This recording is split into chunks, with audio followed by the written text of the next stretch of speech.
Morning my dear students. Shri Bhagwan Das Todi PG महाविद्यालय political science की online classes के ई लर्निंग के इस प्लेटफॉर्म पे आपका पुनः एक बार हार्दिक स्वागत है, अभिनंदन है। अपन प्रीवियस क्लास में चर्चा कर रहे थे, अपने एक टॉपिक प्रारंभ किया था शक्ति को लेकर के, और शक्ति के संदर्भ में अपन ने शक्ति के जो विभिन्न पहलू हैं उनको अपन ने बारीकी से समझने का प्रयास किया था। आज का अपना जो व्याख्यान, आज का अपना जो लेक्चर जो है, वो अपना लेक्चर जो रहेगा वो शक्ति के सिद्धांत को लेकर के अपना अध्ययन करेंगे। क्योंकि जब अपन शक्ति के स्रोत पढ़ चुके हैं, शक्ति के प्रकार पढ़ चुके हैं, शक्ति की परिभाषाएं पढ़ चुके हैं, तो अब एक चीज शेष रहती है, वो होती है शक्ति के जो सिद्धांत हैं वो कौन कौन से हैं। कि आप शक्ति के सिद्धांतों के संदर्भ में आपको ज्यादा गहराई में जाने की आवश्यकता नहीं है। कुछ सिद्धांत मैं आपको यहाँ बताऊंगा जिसके आधार पे आप सिद्धांतों को अच्छी तरीके से समझ सकते हैं कि वो सिद्धांत शक्ति को किस रूप में देखते हैं, शक्ति को किस रूप में प्रदर्शित करते हैं। तो आइए अपन चर्चा करते हैं आज शक्ति के सिद्धांत।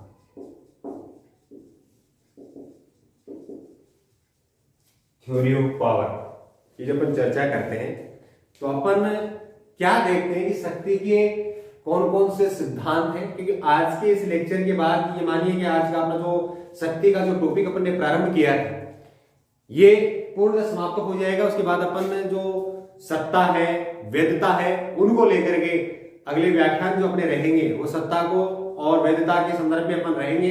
लेकिन आज के इस लेक्चर के माध्यम से अपन शक्ति के जो स्रोत, जो एक टॉपिक और शेष रहता है, उसका भी अध्ययन अपन कर लेते हैं। तो आज के इस लेक्चर के माध्यम से मैं शक्ति की जो संपूर्ण गतिविधियां हैं उन पे पुनः एक बार यहां आपके साथ जुड़ने का प्रयास करूंगा कि अपन ने शक्ति के जो टॉपिक, अपने शक्ति का जो टॉपिक प्रारंभ किया था उसमें अपन ने किन किन चीजों का अध्ययन किया था, उनके संदर्भ में आपको थोड़ा सा जुड़ने का प्रयास करना है और वो चीजें जो है आपके याद रहनी चाहिए। जैसे मैं शक्ति के सिद्धांत की चर्चा करता हूं तो शक्ति के सिद्धांत में सिद्धांत की चर्चा कर लेते हैं। तो पहला आता है वितरणात्मक सिद्धांत। इसका भी डायग्राम बना लीजिए आप।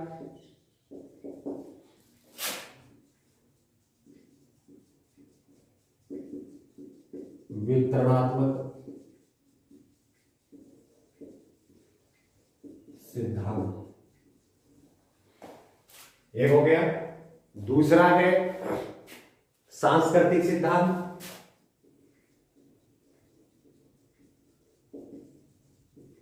सांस्कृतिक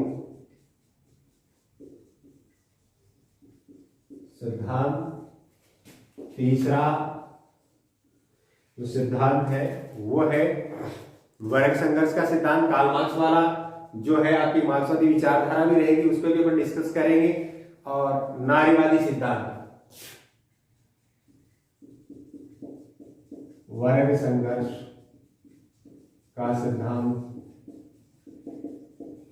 ये केवल और केवल सिद्धांत के रूप में या समझाने का प्रयास करो, और भी बहुत सारे सिद्धांत हैं। नारीवादी सिद्धांत वो केवल और केवल अपने शक्ति के संदर्भ में देख रहे हैं कि यहाँ जो ये सिद्धांत है वो शक्ति को किस रूप में देखते हैं, किस स्वरूप, शक्ति के किस स्वरूप की चर्चा जो इनके अंदर की जाती है। तो बेसिकली अपन केवल और केवल यहाँ अपना जो उद्देश्य है वो यही है कि अपन शक्ति के कुछ सिद्धांतों के आधार पे उन सिद्धांतों की श्रृंखला को समझ सके। बेसिकली उन सिद्धांतों में किस चीज में विशेष बल दिया जाता है सर। तो यहाँ अपन चर्चा करते हैं, जैसे अपन चर्चा कर रहे हैं वितरणात्मक सिद्धांत। ये वितरणात्मक जो सिद्धांत था वो लास्वेल के द्वारा दिया गया था।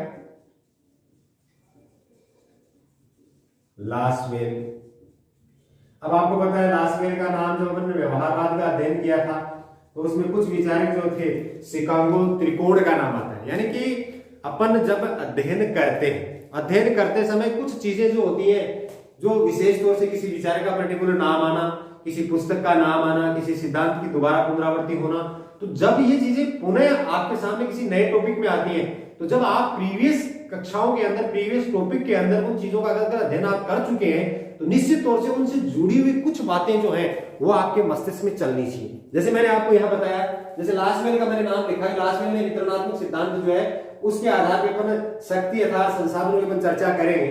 तो आगे जो लास्वेल का नाम आया तो आपका लास्वेल, इससे पहले आगे किस टॉपिक में लास्वेल का नाम आया, यानी मैं उस टॉपिक के बारे में चर्चा कर रहा हूं कि यहाँ जो टॉपिक है कि कौन सा ऐसा टॉपिक था जिसमें आपने फर्स्ट ईयर की बात कर रहे हैं, तो कि फर्स्ट ईयर में अपन ने जो टॉपिक पढ़े थे उसमें पहले भी कहीं लास्टवेल का नाम आया, तो आप निश्चित तौर से देखेंगे कि जब अपन व्यवहारवाद का अध्ययन कर रहे थे, व्यवहारवाद के अध्ययन के समय मैंने आपसे यह बताया था कि व्यवहारवाद के अंदर जो शिकागो त्रिकोण था, शिकागो त्रिकोण के ऊपर बात करते हैं, तो शिकागो त्रिकोण के अंदर रॉबर्ट डहेल का नाम आया था, डेविड ईस्टन का नाम आया था, चार्ल्स मेरियम का नाम आया था। चार्ल्स मेरियम को व्यवहारवाद का बौद्धिक पिता कहा जाता है, डेविड ईस्टन को वास्तविक जन्मदाता कहा जाता है, और साथ में रॉबर्ट डहेल का नाम। कुछ विचारक जो होते हैं रॉबर्ट डहेल की जगह लास्टवेल को इस त्रिकोण में शामिल करते हैं, क्योंकि लास्टवेल जो था उसने अपनी पुस्तक जो थी जिसमें पावर के ऊपर बात करते हैं, how gets what when and how, उसके आधार पर उसने इस वितरणात्मक सिद्धांत की जो चर्चा की थी, मूल्य जो होते हैं, जहां डेविड ईस्टन के ऊपर बात करते हैं मूल्यों का सत्तात्मक आवंटन। मूल्य यहां होता है संसाधन, संसाधनों का सत्तात्मक यानी वेद परक तरीके से उनका आवंटन करना। यानी वेद परक का मतलब होता है किसी व्यक्ति यानी कोई गरीब है, कमजोर है, असहाय है, उसके साथ भी न्याय करना, उसको भी उस मुख्य धारा में लाने के लिए सरकार को विशेष प्रयास, विशेष प्रबंध करने चाहिए। तो यहाँ ये वितरणात्मक जो सिद्धांत है लास्टवेल उसको इसी प्रकार से परिभाषित करता है। लास्टवेल की जो पुस्तक है, यहां पर लास्टवेल की पुस्तक की भी चर्चा कर लेते हैं। उनकी बुक है और बुक का नाम है, वो आप लिख लीजिए, पावर, नाम है who gets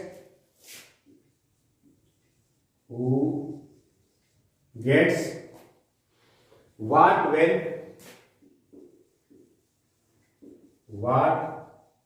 when and how.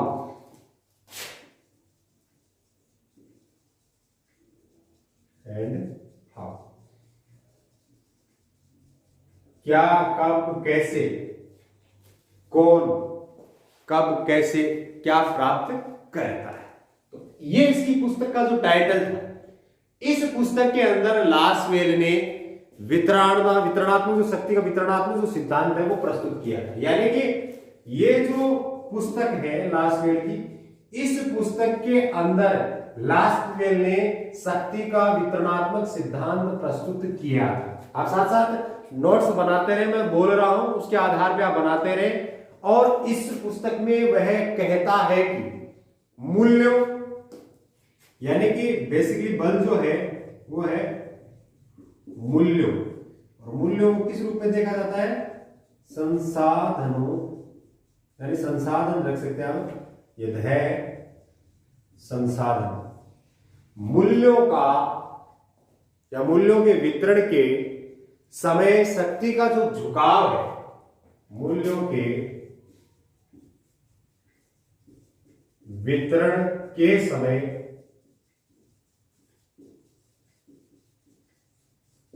शक्ति का झुकाव जो है वो यहां पे गरीब अर्थात निम्न स्तर की बात करता है कि जो गरीब है, निम्न स्तर पे अपना जीवन यापन कर रहे हैं, गरीब की तरफ होता है।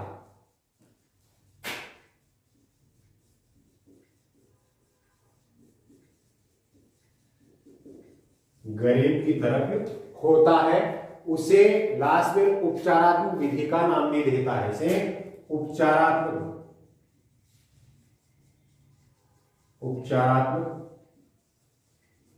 विधि का नाम भी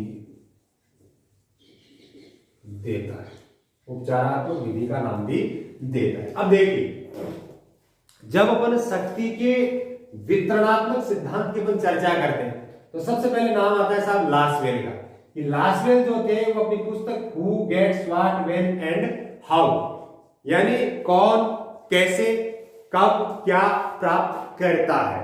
तो यहां उसके संदर्भ में वो क्या कहता है कि मूल्य, या मूल्य है संसाधनों की बात की जा रही है कि संसाधनों का वितरण करते समय, यानी संसाधनों का जो वितरण किया जाता है सत्ताओं के द्वारा, तो जो शक्ति का जो झुकाव है ये हमेशा गरीब की तरफ, यानी जो निम्न वर्ग है, निम्न स्तर भी कह सकते हैं आप इसको, वर्ग भी कह सकते हैं, निम्न वर्ग के जो लोग हैं उनकी तरफ होता है। इसे उपचारात्मक विधि का नाम भी दिया जाता है। अब देखिए यहां शक्ति यानी सत्ता की तो बात करते हैं, सत्ता के द्वारा जो वितरण किया जाता है, तो सत्ता के पास जो शक्ति है जिसको समाज की वैधता, समाज की स्वीकृति मिली हुई है, अब ये जब वितरण करती है संसाधनों का, अपने राज्य क्षेत्र, अपने सीमा क्षेत्र के भीतर जब संसाधनों का वितरण करती है, तो ऐसी स्थिति में इस सत्ता जो है, शक्ति जो है, इसका झुकाव हमेशा निम्न वर्ग की तरफ झुका हुआ होता है, यानी कि उसको भी बराबर का कुछ हक, कुछ दर्जा मिले,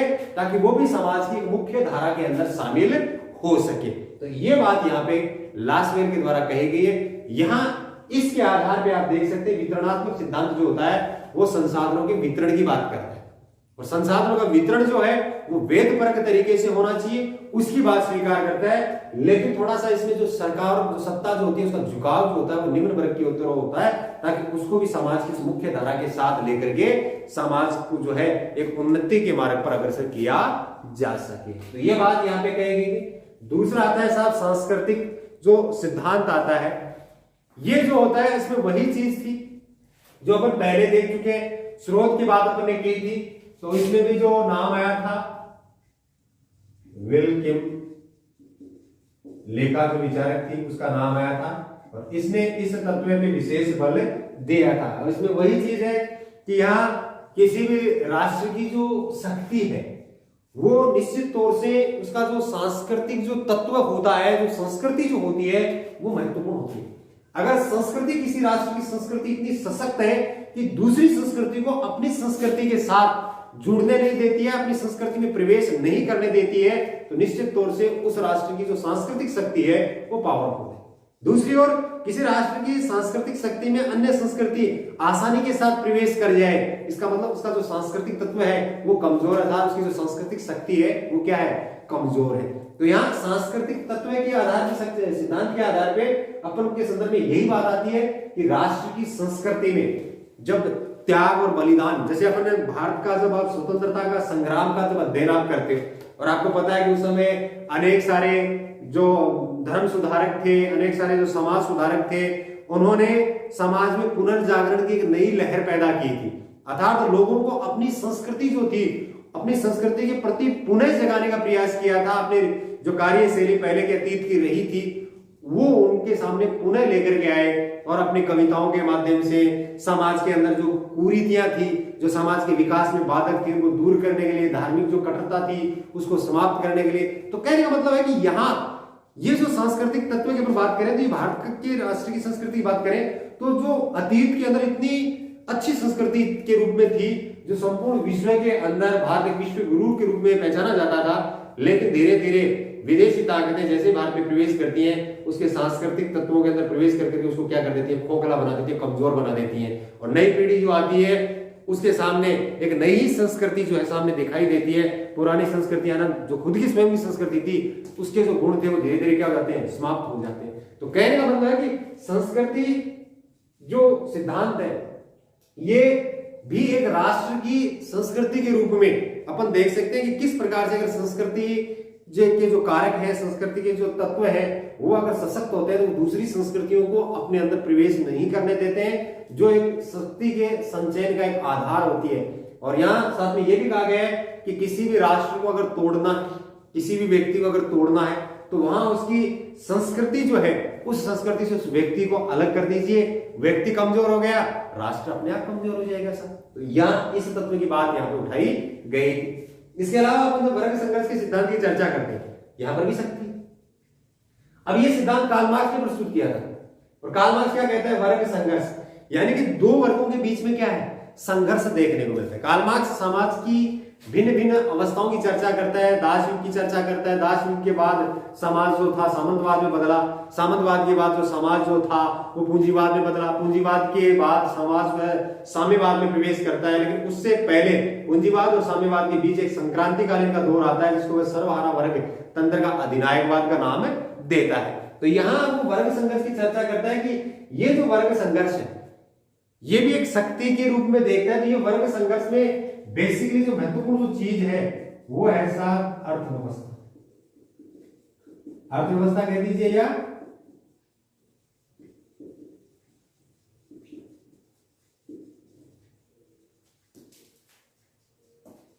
उत्पादन प्रणाली कह दीजिए।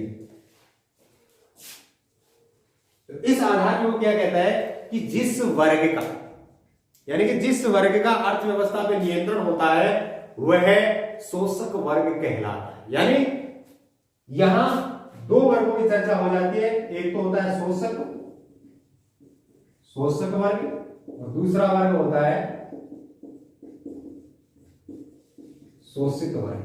वो क्या कहता है कि जिस वर्ग का इस अर्थव्यवस्था पे, इस उत्पादन प्रणाली पे स्वामित्व हो जाता है या इस पे वो अपना कब्जा जमा लेता है, अधिकार जमा लेता है, नियंत्रण कर लेता है, तो यहां वो वर्ग क्या कहलाता है? शोषक वर्ग कहलाता है। और वो दूसरे वर्गों का क्या करता है? शोषण करता है, और जिसका शोषण होता है उसको वो शोषित वर्ग का नाम देता है।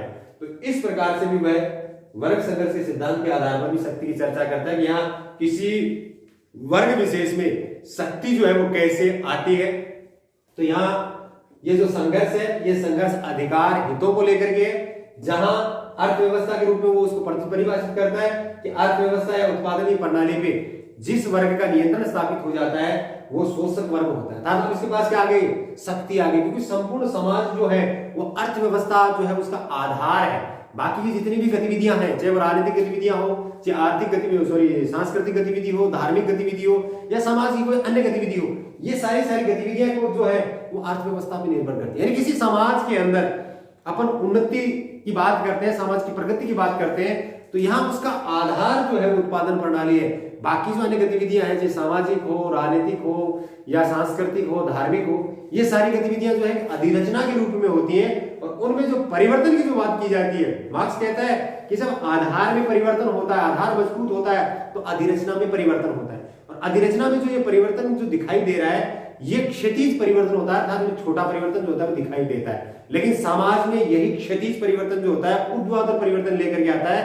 अर्थात एक समाज दूसरे समाज में जब बदलता है उसको वह ऊर्ध्वाधर परिवर्तन का नाम देता है। जैसे दास अवस्था से समाज सामंतवाद में बदला, सामंतवाद से समाज पूंजीवाद में बदला, पूंजीवाद से समाज साम्यवाद में बदला, और बीच का एक दौर था वो संक्रांतिकालीन अवस्था का नाम दिया गया उसको, जिसमें सर्वहारा वर्ग का अधिनायक तंत्र की स्थापना हुई थी। तो इस सिद्धांत के माध्यम से इस चीज की स्पष्ट की है। दूसरे आते हैं लास्ट में देख रहे नारीवादी सिद्धांत। नारीवादी सिद्धांत में महिलाओं के अधिकार को लेकर, नारी का मतलब महिला, महिलाओं के अधिकार, यानी यहां इस सिद्धांत के द्वारा महिलाओं के अधिकार जो है वह महिलाओं की शक्ति के लिए मांग की जाती है। ये सिद्धांत जो है महिलाओं पर के अधिकार और महिलाओं की विशेष प्रकार की शक्ति प्रदान करने के संदर्भ में यह सिद्धांत जो है आगे आता है। यानी समाज की जिस स्वरूप के अपन चर्चा करें, जहां प्राचीन काल से बात चली आ रही थी कि समाज का जो प्रभुत्व है, यानी समाज जो है वो पुरुष प्रधान है, अर्थात समाज का सर्वेसर्वा पुरुष होता है, महिला केवल घर के तक ही सीमित होती है। तो यहाँ महिलाओं का जो समाज के द्वारा जो शोषण किया गया है, ये सिद्धांत महिलाओं को बराबरी का अधिकार, पुरुषों के सम्मान अधिकार देने की बात करता है, महिलाओं को शोषण से मुक्ति दिलाने की बात करता है। तो ये नारीवादी सिद्धांत बेसिकली महिलाओं के अधिकार और महिलाओं को इस समाज में पुरुषों के समान एक समानता का जो अधिकार अपन कहते हैं उसकी शक्ति देने की बात जो है वो यहाँ पे कही जा रही है। तो ये बेसिकली कुछ सिद्धांत थे जिसके आधार पर शक्ति के जो सिद्धांतों के आधार पर ये देख सकते हैं कि इसमें बेसिकली किन चीजों पे बल दिया जाता है जो केवल पर्टिकुलर उसी क्षेत्र का अध्ययन करते हैं। ठीक है, अब देखिए अपन थोड़ा सा रिवीजन कर लेते हैं कि भाई अपन शक्ति के सिद्धांत की बात की थी हमने, जो शक्ति का टॉपिक अपन ने प्रारंभ किया था। इस शक्ति के टॉपिक में अपन ने किन किन चीजों का अध्ययन किया? तो पहले तो अपन ने देखा अर्थ के रूप में शक्ति और राजनीति विज्ञान में अध्ययन कर रहे हैं तो राजनीतिक शक्ति की बात करेंगे। और इसका अर्थ ये निकलता है कि कोई भी व्यक्ति है जो अपने कार्य और प्रभाव के द्वारा दूसरे के कार्य और प्रभाव को अपने अनुकूल मोड़ने की जो उसकी क्षमता है उसी को क्या कहा जाता है? शक्ति कहा जाता है। उसके बाद अपन ने इसकी परिभाषा देखी और परिभाषा के आधार पर जैसे केटले इसे शक्ति का विज्ञान कहता है, बेकर महोदय जो थे वो कहते हैं कि राजनीति से शक्ति अपृथक्करण अर्थात इसको अलग किया ही नहीं जा सकता है। लास्टवेल जो है प्रभाव और प्रभावी के अध्ययन के रूप में देखते हैं। तो इस आधार पर परिभाषाओं के आधार पर भी कुछ इसके कुल मूल तत्व निकल करके आते हैं कि शक्ति जो है मनोवैज्ञानिक संबंध को स्पष्ट करती है, शक्ति जो होती है उच्च और अधीनस्थ के संबंध को स्पष्ट करती है, शक्ति जो होती है अंततः उसका प्रयोग जनता पे होता है। तो इन परिभाषाओं के आधार पर ये चीज निकल करके आएगी। इसके बाद अपने शक्ति के प्रकार देखे और शक्ति के प्रकारों में अपन ने देखा था कि शक्ति जो है उसके प्रकार के अंदर बेसिकली अपन ने चर्चा की थी, मैक्स वेबर की बात की थी। मैक्स वेबर शक्ति के 4 प्रकार बताता है और मैंने कहा था कि एग्जाम में ये सवाल पूछा भी जाता है और 4 प्रकार मैंने क्लियर भी किए थे। पहला था परंपरागत शक्ति, यानी एक सत्ता से दूसरी सत्ता में शक्ति का जब हस्तांतरण होता है, जैसे राजा के बाद उसका पुत्र राजा बनता है, तो ये इस प्रकार की जो शक्ति उसके पास आती है वो होती है परंपरागत। और एक था कानूनी या उसको तर्क संगत भी कहा जाता है, जिसमें कोई व्यक्ति जो होता है निश्चित निर्धारित प्रक्रिया के माध्यम से शक्ति को प्राप्त करता है, जो कानून सम्मत है, तर्क संगत है, तो उसको कानूनी प्रक्रिया के तौर पे शक्ति के रूप में देखा। इसके बाद मैंने बताया था करिश्मावादी शक्ति।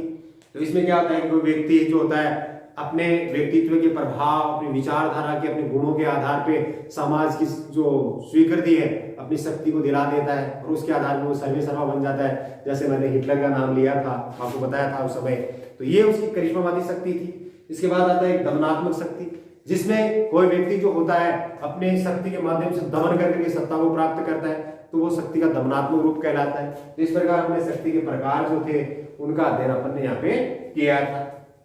इसके अलावा अपन ने शक्ति के स्रोत देखे थे। शक्ति के स्रोत यानी शक्ति को किन किन माध्यमों से प्राप्त किया जा सकता है, जिसमें अपन ने देखा था संगठन था, संगठन बड़ा छोटा होता है, शक्ति उतनी ज्यादा और कम होती है। फिर अपने आकार देखा था कि संगठन जो होता है उसका आकार बड़े छोटे, संगठन की दृढ़ता, सदस्यता लेना छोड़ना, उसकी बात हो रही थी। ज्ञान होता है, ज्ञान में भी मैंने 2 प्रकार बताए, एक विषय पर ज्ञान होता है, एक अनुभव पर ज्ञान होता है जिसको व्यवहारिक ज्ञान कहा जाता है। और इसके बाद मैंने विचारधारा बताई थी कि विचारधारा जो होती है राष्ट्र के लोगों में त्याग और बलिदान की भावना जो है वो भरने का कार्य करती है। इसी के बाद मैंने सांस्कृतिक तत्व की बात की थी, आर्थिक तत्व की बात की थी। तो ये क्या थे, शक्ति के स्रोत थे। और अंत में अपने शक्ति के क्या पढ़े थे, सिद्धांत पढ़े थे। तो आपने शक्ति के संदर्भ में शक्ति के सिद्धांत, ऐसी मैंने कोई भी चीज जो है शक्ति के संदर्भ में अधूरी नहीं छोड़ी है। मेरा प्रयास था कि आपको शक्ति के संदर्भ में संपूर्ण जानकारी जो है आपको मिले और उसी प्रयास के तहत मैंने अपना जो शिक्षण कार्य आपके संदर्भ में करवाया है वो बहुत ही उपयोगी है। आप इनके संदर्भ में इनको हर वीडियो को बड़े ध्यानपूर्वक सुने और अपना जो नोट जो है, नोट्स बुक जो है उसमें आप अपने नोट्स जो है वो आप बनाते रहें। तो मैं उम्मीद करता हूं कि आप इसे बहुत अच्छी तरीके से समझे, इसका अच्छी तरीके से लाभ लेंगे। आज की क्लास में इतना ही, मिलते हैं अपन अगली क्लास में, तब तक के लिए धन्यवाद।